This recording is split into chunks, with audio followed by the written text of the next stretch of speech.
You're watching Chilly Boy Productions. I'm Larry Chilly Boy Chilson, and this is my review for Gladiator 2. Now, before we get into this review, make sure to go ahead and click that subscribe button down below so that you can chill with me on each and every one of my latest videos. Gladiator 2 is a 2024 action-adventure epic from director Ridley Scott. Years after witnessing the death of Maximus at the hands of his uncle, Lucius must enter the Colosseum after the powers of Rome conquer his home. With rage in his heart and the future of the empire at stake, he looks to his past to find the strength and honor needed to return the glory of Rome to its people. Gladiator 2 stars Paul Mescal, Denzel Washington, Connie Nielsen, Pedro Pascal, and Joseph Quinn. So color me absolutely stunned when I went to tonight's mystery movie, the AMC Screen Unseen, and the opening credits began, and it was for Gladiator 2. This is by far the biggest and most high-profile film they have shown for a mystery movie to date, and I was ecstatic that they actually gave us Gladiator 2 for the mystery movie. I was already, obviously, very excited for this film. I've got the popcorn buckets here, I've got the headgear, I got me a little Gladiator shirt. I was prepared, just not prepared to see it tonight.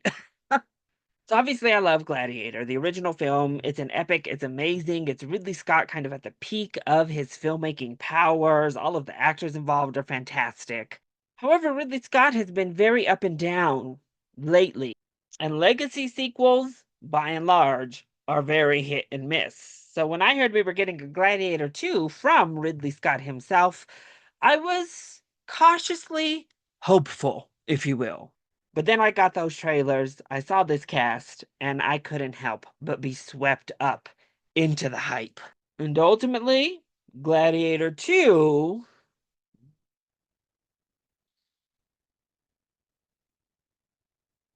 the gods are in Ridley's favor with this one because I really, really enjoyed Gladiator 2. So let's go ahead and talk about the positives first.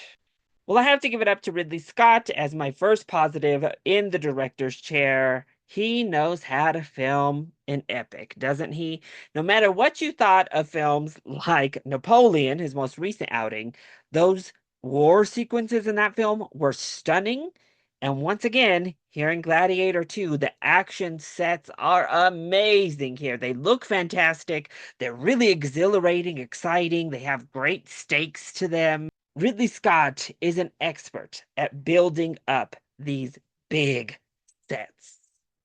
Speaking of sets, the actual set designs are fantastic in this film. The costume designs are amazing. Specifically, I was blown away by that white number Pedro Pascal wears, his like formal white outfit. Oh my gosh, took my breath away. It's so gorgeous to look at, but all of the costumes are amazing. The cinematography is stunning. It's a beautifully crafted film in every aspect. Then we have the acting performances.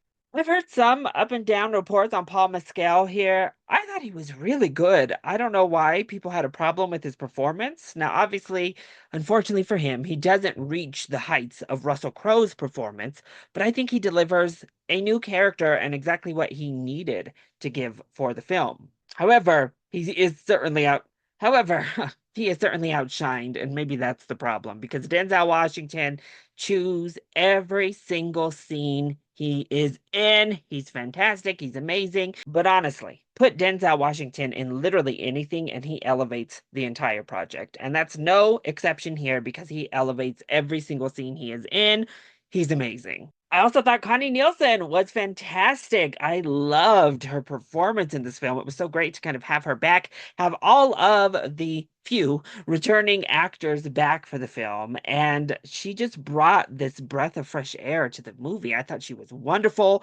Pedro Pascal was also wonderful. And I love what they did with his character. It could have been a very one-dimensional type of character, but what they do with him is fantastic, and Pedro is able to nail it. And then I was really shocked at Joseph Quinn. I didn't know what to expect from him going into this film, but I thought he killed it in this really over the top, yet a little bit restrained, villainous emperor. But wow, he nailed it. But honestly, outside of Denzel Washington, the other person who stole the show for me was Fred Heckinger, who played the other twin emperor in the film. He is unhinged. He is unhinged. He's crazy. He's diabolical, and it is so good. I was unfamiliar with this kid as an actor heading into the film, and I came out saying, "Who was that?" Because he absolutely killed it. But I also loved the story that was presented here. I loved the tie-ins to the original film. I loved the emotional connection that they made with that original film. I thought it was really good.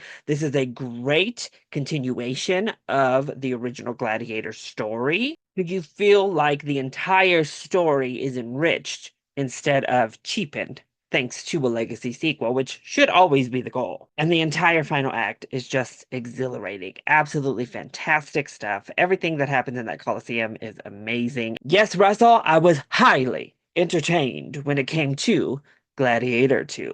So then, what doesn't work so well when it comes to Gladiator 2? Well, my biggest complaint is probably the runtime and pacing. Through that second act, there are little stretches where it starts to really drag out. So the big action set pieces are great, they're exhilarating, but it's a lot of the stuff in between there, particularly if someone like Denzel Washington is not on the screen, that aren't as interesting and exhilarating. And I think part of that comes down to the fact that the story, while good and a good continuation of the original film, is just not as good as the original film. Thematically, it's not as strong as the original film. The conflict also is not quite as strong as the original film. So when you're outside of the action, it doesn't keep the momentum. So when you're outside of that action, it doesn't always keep the proper momentum. I also think the CGI is the weakest aspect of the visuals with the film. Sometimes they look great, they look fantastic, some of the animals look wonderful, and then other times it's like, oh, whoa, okay. Particularly near the end of the scene, particularly right at the end of the film, we see a character set against this really vibrant sky backdrop that was actually quite jarring. I was like, what am I looking at? But this is only kind of a negative because, again, there are so many great visual choices made. I have to give a shout out really quickly to this black and white usage of the like purgatory, if you will, that was so good, inventive, and beautifully handled. But all of these beautiful moments make those few kind of off-puttingly moments stand out the more. So while I don't think Gladiator 2 is as good as the original, that's such a high bar to set. I was entertained watching this film. I liked the characters. I thought the production was absolutely stunning. The original score was great. A little bit of violence against those animals that had me shook throughout, but I guess that's to be expected in one of these sandal and sword epics, huh? But this is grand, epic filmmaking at its best in 2024. It feels like a film of a bygone era that we don't see all that often any longer, and it's done in a way that only Ridley Scott can really handle. It's beautiful, the action is fun, it's a little bit more gory than that original film. Unfortunately, the thematic stakes of it all don't hit as hard, and we don't have quite as interesting of a main character that really keep this one from reaching those ultimate heights. But honestly, I had a great time with Gladiator 2. So if you're a fan of Gladiator, definitely hit the theater and check this one out on a big screen because that's how it deserves to be viewed. If you like epics, if you like historical epics, well, leave the history knowledge at the door.